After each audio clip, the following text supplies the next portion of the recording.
Hola a todos, somos el grupo 11, formado por Carlos López, Jesús Nieto y Borja Sicilia, y hoy vamos a hablaros de el composite en base PET.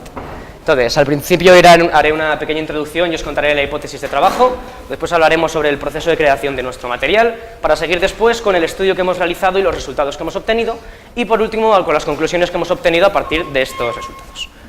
Entonces, para empezar, ¿qué es el composite? Pues un composite es una mezcla heterogénea de materiales sintéticos. Y estos materiales sintéticos se pueden clasificar en dos tipos según qué función van a cumplir dentro del composite.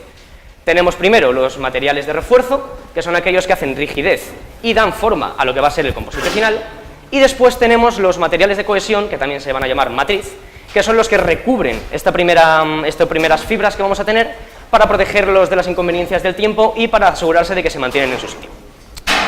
En nuestro caso, vamos a utilizar fibras de PET, que es el tereftalato de polietileno, o básicamente el plástico de las botellas, que con este vamos a hacer nuestro material de cohesión, y después utilizaremos va a ser el material de refuerzo, y para la matriz vamos a utilizar una goma de uretano, que es una resina industrial, que son estos botes. Entonces, vamos a utilizar PET. ¿Por qué vamos a utilizar PET? Porque el PET nos aporta todo lo que necesitamos en nuestro material de refuerzo. Es bastante resistente, es bastante ligero, tiene una forma característica y además tiene una característica especial. Y es que cuando lo calientas entre una temperatura entre 70 y 80 grados, alcanza su temperatura de transición vítrea. Con esto conseguimos poder modificarlo como nos dé la gana y después, al volver a enfriarlo, conserva la forma que le hayamos dado. Esto nos va a servir para nuestra hipótesis de trabajo. ¿Qué es lo que pretendemos hacer con este material? Pues nuestra idea es conseguir un material que al calentarlo a ciertas temperaturas podamos deformarlo para darle la forma deseada y que después al enfriarlo la conserve de forma que podamos tener materiales de cualquier tipo de forma que nos sirvan como recubrimientos protectores, entre otras cosas. Ahora nuestros compañeros van a contaros un poco del proceso de creación. Bueno, pues como había dicho mi compañero, nuestra idea principal era buscar un material que fuera muy resistente, pero a la vez liviano. Algo así parecido como las fibras de carbono. Solo que nosotros lo hemos cambiado la resina que lo recubre por una goma de uretano y las fibras de carbono por fibras de PET. Así, comenzamos con la obtención de las fibras. Comenzamos primero con un tablón de madera hecho con dos tornillos largos que sujetaban una cuchilla, de manera que al pasar nuestra botella alrededor de ello, pues sacamos las fibras de forma continua y no como pretendíamos al principio, que era con unas tijeras, porque no sería continuo ni sería homogéneo.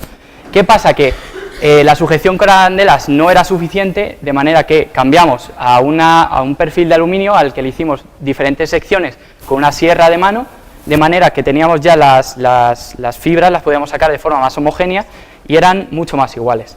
Está sujeta con cinta americana, además de un tornillo a la cuchilla, y esa, le podéis pasarlo. Aquí podéis verlos en aumentado tamaño, y el caso es que al final las fibras pues salen de esta manera, combadas y todas continuas, y eso nos facilita mucho el trabajo. ¿Qué pasa? Que no las podemos usar combadas, necesitamos que sean lisas. ¿Cómo hacemos eso? Pues primero con un servilletero normal, común, al que las enredamos entre sí y con un secador le damos un golpe de calor y se alisan, por lo que ha comentado mi compañero de temperatura de transición vítrea, que va a comentar ahora, y la propia tensión de las fibras. ¿Ves? Aquí podéis ver cómo están combadas del principio y cómo están alisadas después. Lo siguiente que viene es el trenzado, que lo teníamos que hacer a mano porque no había otro método, y las uníamos con cinta americana y una a una. ¿Qué pasa? Que al principio las hicimos muy grandes, gracias. Las hicimos muy grandes y muy juntas, entonces esto, además de que tardábamos 2 horas y media por cada una, no tenía isotropía, porque no era igual de duro por algunos lados que otros. Entonces decidimos cambiar el proyecto a unas más pequeñas, que son estas de aquí, y estando separadas conseguíamos esa isotropía que pretendíamos, que fuera duro por todos los lados. Y además, al tardar mucho menos con esta, pues podíamos sacar muchísimas más, cosa que para la hora de hacer el ensayo nos convenía. ¿Veis? Aquí podéis ver una de las grandes que utilizamos al principio, pues pasarla, que es esta. Y aquí se puede ver cómo están separadas y son las reales, las buenas de verdad. Y ahora solo queda la aplicación de la goma cuando tenemos ya las propias mallas, el recubrimiento. Bueno, yo os voy a comentar sobre cómo hemos aplicado la goma. En primera instancia hemos utilizado este molde de aquí de madera para hacer las probetas grandes. Lo que pasa es que nos hemos dado cuenta que al aplicar la goma con un pincel, como se nos indica el fabricante de la goma, no quedaba del todo homogéneo. Además, el grosor era mucho más grande al que deseábamos. Por eso, y por el tamaño considerable del molde, decidimos cambiar las probetas a un tamaño más pequeño. Con un molde hecho con metacrilato y unas tarjetas para poner el grosor deseado, que son de 1 milímetro, y luego, al aplicar la fibra, podemos conseguir un grosor de unos 2,5 milímetros, que es bastante más fino que la probeta que tenemos, que es aproximadamente entre 5 y 6 milímetros. Conseguimos un material bastante más idóneo para el uso que queremos darle. Luego la goma es aplicada en dos componentes. El primer componente es la goma en sí y el segundo componente es un catalizador. Estos, al mezclarse, reaccionan y en 15 minutos empiezan a solidificar. De todas formas, esa solidificación tarda unas 16 horas en terminarse. Aparte de eso, hemos decidido estudiar el comportamiento de nuestro material aplicándole otros componentes, como es polvo de carbono o aluminio en rayaduras. Para poner unas medidas cuantificadas, hemos decidido utilizar porcentajes del 3, el 6 y el 10% en peso.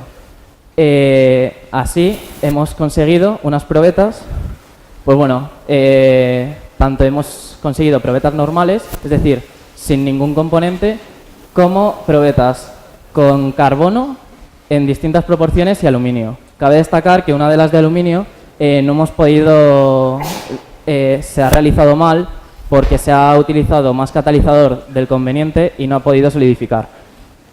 De todas formas, las probetas de aluminio cabe destacar también que las limaduras se han hecho caseramente, es decir, han sido trituradas y luego pasados por filtros. Entonces, el diámetro que hemos conseguido de cada partícula de aluminio era inferior a medio milímetro.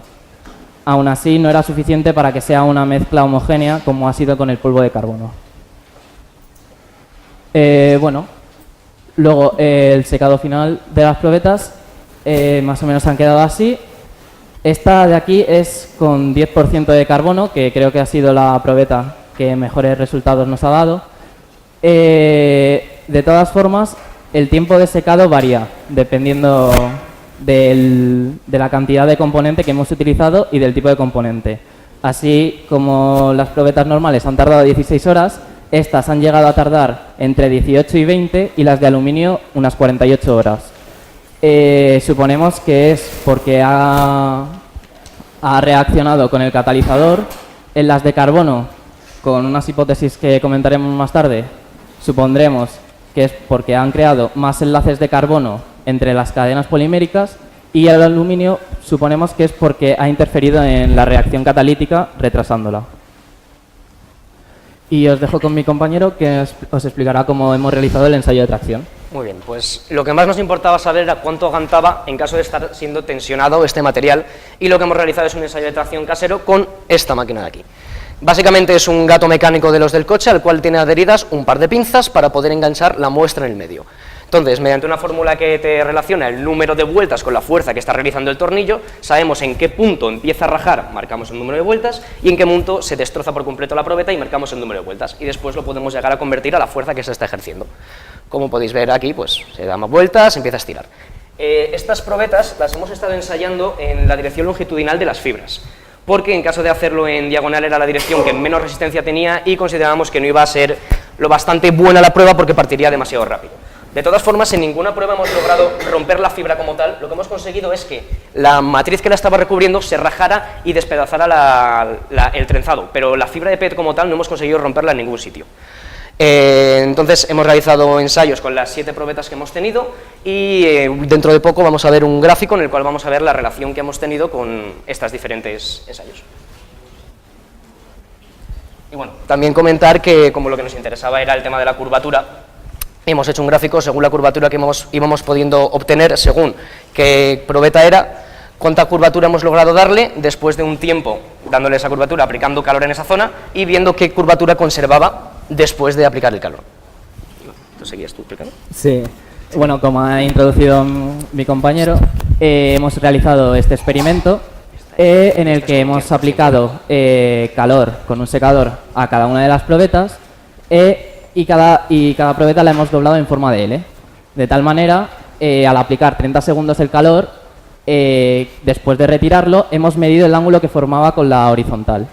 En la probeta que hemos pasado, que no tiene goma, hemos alcanzado unos resultados de unos 85-88 grados respecto a la horizontal. Esto es el resultado que esperábamos del PET, ya que no influiría la goma. Lo tomamos como referencia y vemos que al aplicar la goma cae drásticamente el valor, casi a la mitad.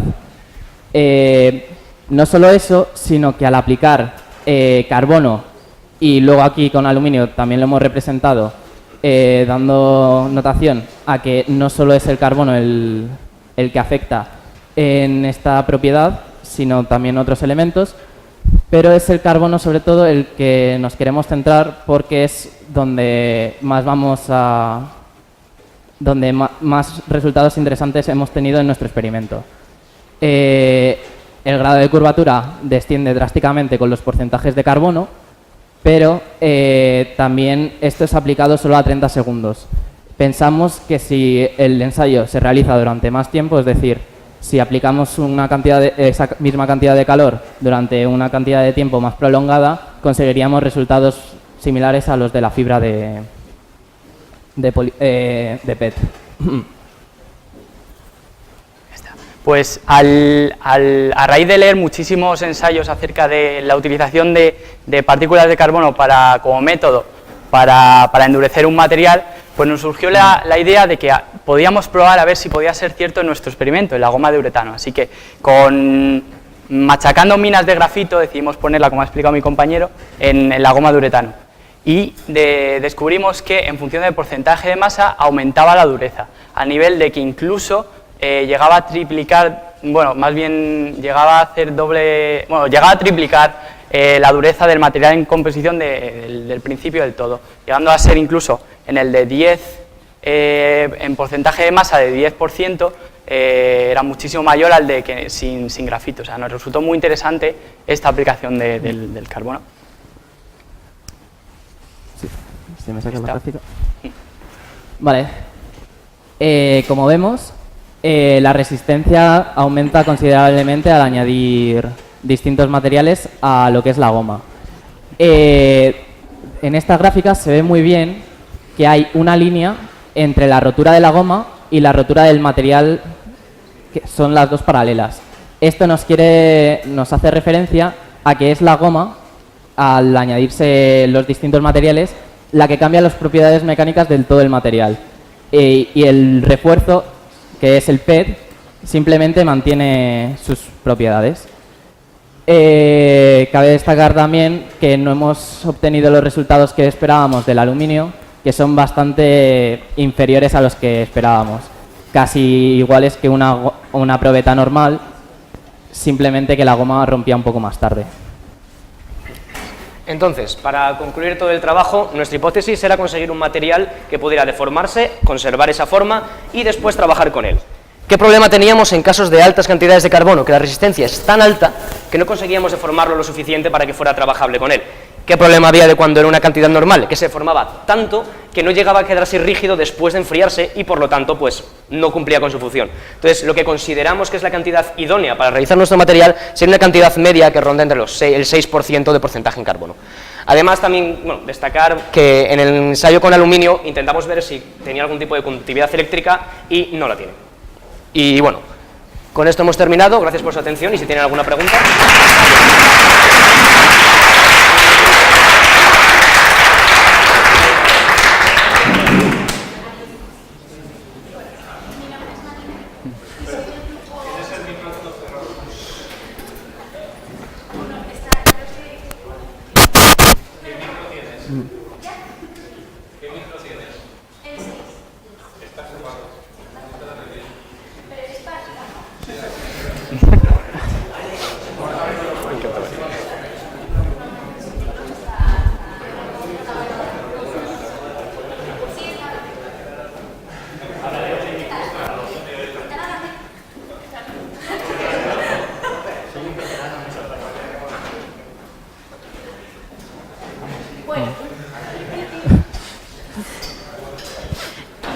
¿Qué tal ahora?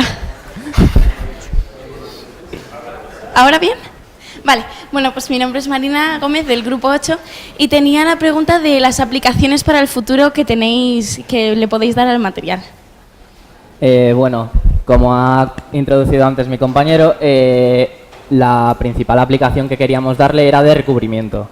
Esto puede utilizarse pues tanto para parques infantiles como incluso en pequeños talleres en los que un particular necesita algún recubrimiento de una manera barata y sencilla y con una forma específica. Entonces, simplemente con una lámina de nuestro material, al aplicar el calor, puede tener el recubrimiento que él desea.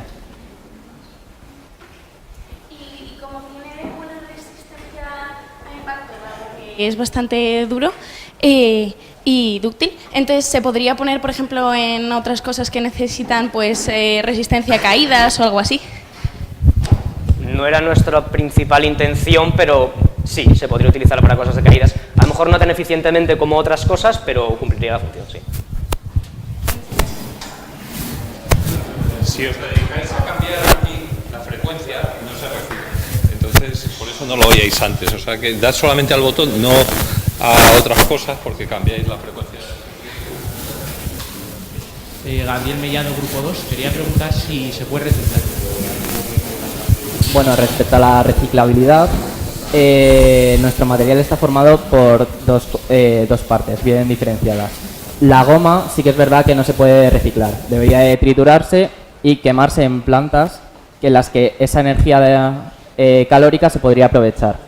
Mientras tanto, el PET, al ser termoestable, se podría reciclar perfectamente como las botellas de plástico que utilizamos todos los días. Simplemente tendría que hacer un proceso de separación de las dos componentes y ya está. ¿O Guzmán? Micrófono. Bueno, mientras lo pasa... ¿Se escucha? Miguel Ángel, Grupo 10. Quería preguntar, habéis hecho un trenzado de las fibras de PET de una manera determinada. ¿No habéis pensado en hacerlo de otras maneras o cómo influiría esas otras maneras? Es que de esta manera la que más había isotropía, porque es cuadrada y además para el propio ensayo de tracción casero, pues nos venía mejor este. Bueno, si puedo completar. Sí. En el documento hemos añadido un paper que habíamos encontrado sobre distintos trenzados de materiales poliméricos para hacer composites de refuerzo. No era la única opción que teníamos, pero debido al grosor de las fibras nos resultaba muy complicado hacer otro tipo de trenzados. Este era el más sencillo y nos daba muy buenos resultados para el procedimiento que teníamos que hacer. Bueno, soy Guzmán Murillo, del Grupo 22, y me gustaría saber cuán económico es este material con respecto a sus aplicaciones y también si es reciclable a la hora de medir su impacto ambiental. Hombre, el PET directamente es reciclable porque es de botellas de plástico y además de eso, al ser reciclable y poder obtenerlo de cualquier botella de plástico, su coste es cero. De hecho, no nos ha costado nada conseguir ese PET. La goma uretano sí es un poco más cara, pero tampoco tanto. Nos ha valido 24 euros 2 botes de 2 litros, de los cuales hemos utilizado creo que ni medio litro. Entonces es bastante barato. Y en cuanto al reciclaje, es lo que le hemos respondido a tu compañero. En cuanto separen las dos partes, el PET se recicla, el otro puedes utilizarlo para usar energía. De hecho, por probeta, por continuar, eran 0,80 céntimos cada una, realmente. Perfecto, gracias.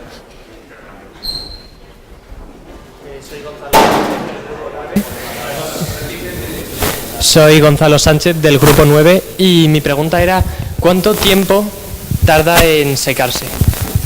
Bueno, lo he estado explicando en la presentación. Las probetas normales, sin ningún tipo de aditivo a la goma, tardan 16 horas. Las que hemos aplicado carbono tardan de 18 a 20 y las que tenían aluminio 48 horas. La que se ha secado. La que se ha secado. La que se ha secado.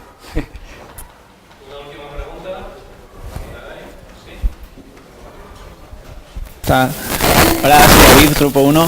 ¿Creéis que si las fibras fuesen más finas o más gordas, tendría distintas propiedades el material?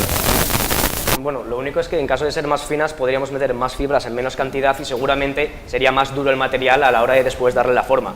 Pero en cuanto a romperse, en cuanto a tracciones, No creo que afecte porque directamente no hemos conseguido romper estas fibras y lo que rompiera la matriz. Se desgarraba antes de partir la fibra, entonces sí influiría, pero no en gran medida. Además, si has visto en la cuchilla que hemos pasado, hay distintas incisiones porque en un principio teníamos intención de utilizar distintos grosores para utilizar en las fibras de nuestra tela de PET. Lo que pasa es que por complicaciones no hemos podido tener fibras más finas y más gruesas eran muy difícil trabajar con sí, trenzarlas Se era podía complicado. trenzar, exacto.